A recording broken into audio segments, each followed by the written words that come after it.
Lonely out there. And thank you for being here for our informational meeting for your Sioux Falls City Council. Today is the 21st of February, 2017. Welcome to all watching and listening at home. Our staff report would start with Mr. Greco, our city clerk. Okay, good afternoon. Tom Greco, City Clerk. Just wanted to give you an update on where we're at with the Districting Commission and also kind of the path forward and a timeline for the next several weeks. But as you know, and I'll just remind you that you're responsible for selecting and appointing a Districting Commission, 5 members using the criteria found in the city charter. The purpose of what I'm going to provide to you over the next few minutes here is just to help facilitate the process. Just a reminder, we have 2 days left until deadlines are due to my office. Those are applications for serving on the Districting Commission.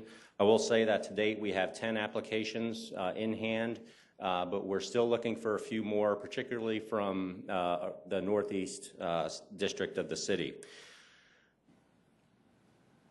The next step in this is in time for you when you come to the meeting next week, February 28th, we'll furnish you with hard copies of all the applications separated by council district. And what I would ask each one of you to do is go through the process of just informally looking at each one of the applications and kind of rank ordering in your own mind the candidates from 1 through whatever the number is. So the one that you would select down to whatever number of candidates there are. And I'll have a worksheet for you, and I'm going to ask that you turn those back into me by noon next Tuesday so that I could go through and tally up the figures and help facilitate the process of actually making the selections. All this information, consequently, I'll send out in an email to you all tomorrow evening with one final update on where we are with the applications, obviously a day prior to the deadline, but also with the information that I'm giving to you right now. So from February 28th through March 6th, approximately, you'll have that time to go through and review each one of the applications and assess those applicants in accordance with the city charter. And then we'll reconvene, the council will reconvene on March 7th in a closed session to go through the process of selecting those individuals. After those selections are made, and again, it's a decision of the council as a whole. Once those selections are made, I'll go and notify those individuals that you selected. We'll confirm that they'll still be able to do it. And then after that, March 14th, we'll look at having another council meeting, obviously, where we present the resolution for adoption of those Districting Commission members. In which case they would go into effect the early part of April, and the Districting Commission at that time would be able to begin its work. So with that, expect another email from me tomorrow with an update. Next Tuesday, I'll provide you with the applications, and then the week after that, you'll have an opportunity as a council to sit down and go through those applications and make your informal selections. The final formal appointment will be made at a city council meeting on March 14th. Subject to your questions, that's all I have. Any questions for Mr. Greco? Hearing none, thank you very much. Thank you very much, because this is an important committee for the City of Sioux Falls, and to get this done right, I know you'll do that. Yes, and so like thank you. You're welcome, and again, we still have 2 days. The deadline is 5 p.m. Thursday the 23rd. Get your apps in. Yes. Thank you, and Mr. David, Operations Manager, but we're going to bring back Greco? No. Good afternoon, Jim David. As you can tell, this picture was not taken this year. It probably is a last year's picture with all the snow on the trees. But this morning, Joint Appropriations heard Senate Bill 121. This was a bill that would have appropriated $3 million to address the 911 coverage gaps that exist in certain portions of the state and upgrade the state radios to the national standards called P25. As expected, as we had discussed last week, this bill was defeated by 10-4. In fact, it was actually tabled, so there was no debate once the motion was made. But on the brighter side, the Senate did approve Senate Bill 113. This extends the 911 surcharge by 1 year, the sunset by 1 year, and creates some basic compliance standards for those local call centers. House Bill 1085 was defeated in the House last week. This bill would have allowed CVB bids the option of charging 3% of the hotel or 3% of the hotel room rental rather than the $2 fee. But that was, as I said, defeated on the House floor by a pretty wide margin. On Thursday is the next milestone in the legislative calendar. Each bill must be out of their house of origin. And then Saturday is the final legislative coffee, Districts 12, 14, and 15. And 2 weeks from today, the legislature will recess, and then they'll reconvene on the 27th to consider any of the possible vetoes.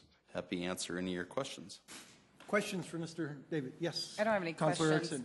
Thank you. I don't have any questions, but on the Senate Bill 113, when we were in Pierre for the Municipal League, I had an opportunity to meet with Senator Peters and talk about kind of some of the intent for that, and she's certainly has a will to get the 911 call centers in compliance, and with that, incentivize those that potentially consolidate in the future. And so I think that's one that we need to keep an eye on and as we streamline different processes and how things work together throughout the state, and some of the intentions from back in the day when that was introduced. But there could be some potential changes coming in the future for that as well. So it'll be interesting to watch Senate Bill 113 and see what happens in the near future and how it impacts our region and area. If I might ask you a question, do you have any other information on SB 121? Because I know that is something that the state is basically passing the buck on. We've got to do something with it, and they're just not taking any. They're not taking on the responsibility at this point. They're waiting until next year or whatever. Yeah, with that one, with the sales tax shortfall. It's certainly a need and something that will be addressed in the near future.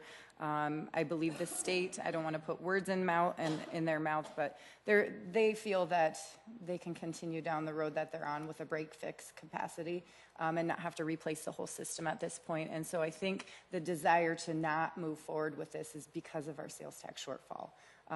You know, I know we all saw the $24 million that was recently announced, and so they just need to take a very conservative approach with that, but it's something that needs to be at the front of our radar with potential changes and within the next few years, because there's only the timeline to join is limited, and so we don't have this any time that we can join, and so it's certainly cheaper to do it and make those changes on the forefront.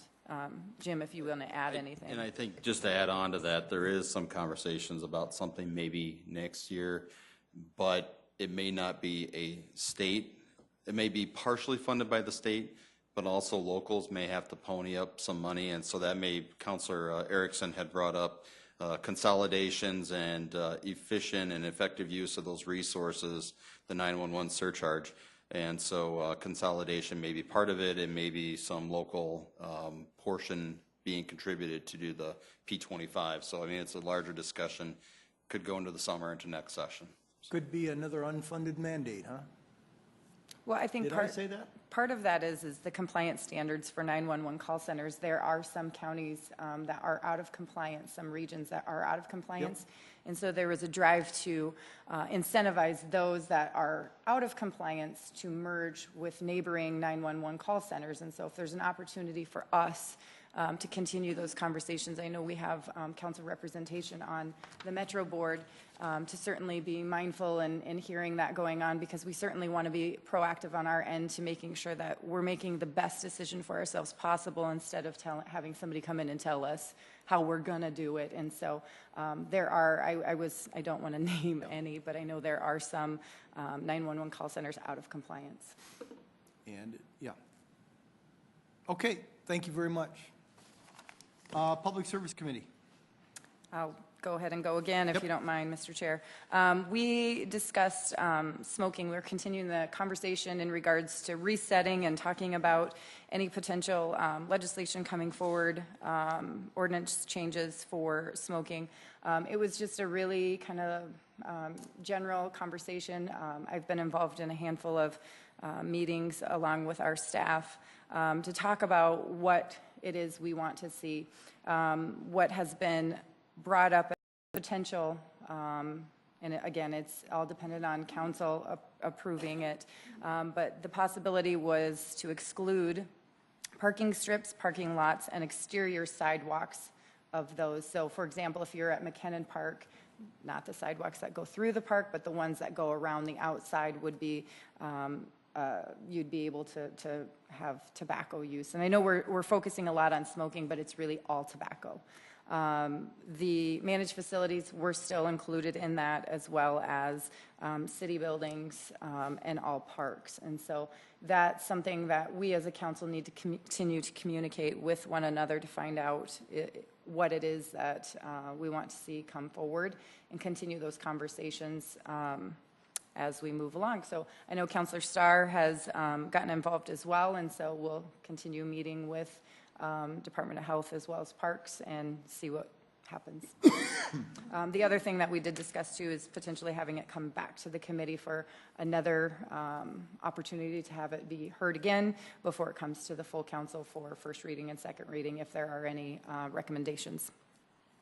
That's all I got. Any questions for Councilor Erickson?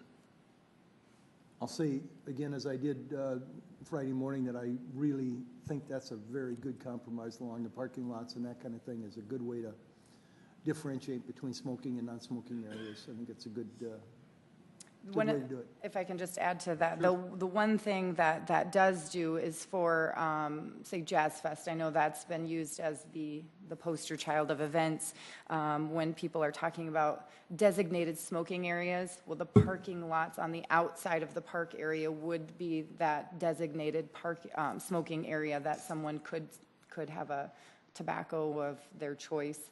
And not within the event or near the kids' areas or near the beer gardens. It would be strictly in the parking areas, and they would have to control how they would control that.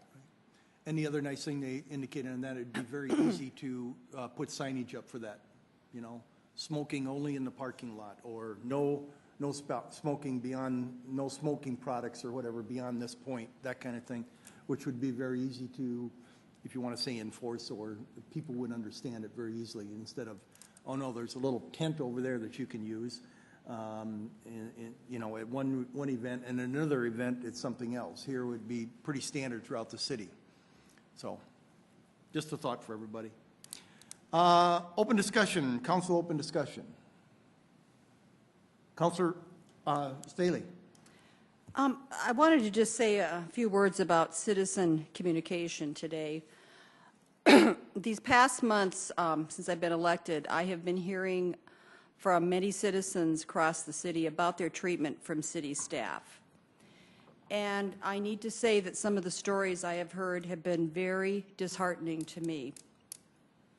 I want to say right now thank you to my colleagues here who have responded to the calls, the emails, and who have even personally went out and met with these concerned citizens. I know firsthand as a citizen how it feels to be discarded, intimidated, and ignored by city staff. And in fact, that's one of the reasons I ran for city council, because I don't ever want any of our citizens to have that experience. I think our taxpayers deserve better. So I just want to say I have heard back from people. They appreciate the responsiveness from the council. They appreciate the caring and responsive actions. Thank you. I know whenever I get an email, I respond to it, or somebody like that, I try to get it to a person who can handle the problem, because I'm not equipped to handle most of the problems that are there. But if we've got certain situations, Counselor, that need to be addressed, you know, please bring them forward or discuss it with the department heads, et cetera. And I have been. Good, good, because then it gets taken care of. If we don't hear about it, they can't take care of it. So, anything else from the council? Okay, we have no presentation today. Short meeting. I will adjourn this meeting, and the Land Use Committee will meet in 3 minutes. How about 10? How about 20 after?